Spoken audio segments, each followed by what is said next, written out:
Tragjedia në Koçan të Maqedonisë së Veriut ka shkaktuar të paktën 59 viktima dhe 155 të plagosur pas një zjarri në klubin e natës Pulc.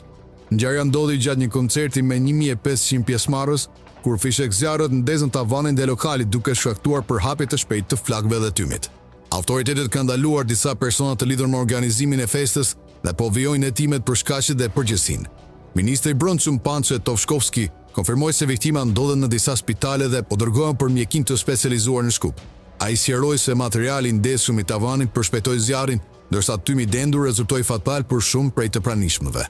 Ministri i Shëndetësisë Arben Taravari sqaroi se 118 persona janë shtruar në spitale të ndryshme dhe po marrin kujdesin e nevojshëm. Ai siguroi se të gjitha kapacitetet shëndetësore janë mobilizuar për të shpëtuar sa më shumë jetë.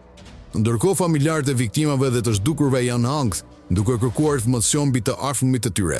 Disa prej tyre kanë shpërndarë në rrjetet sociale foto dhe numra kontakti për të lehtësuar gjendjen e të afërmit të tyre.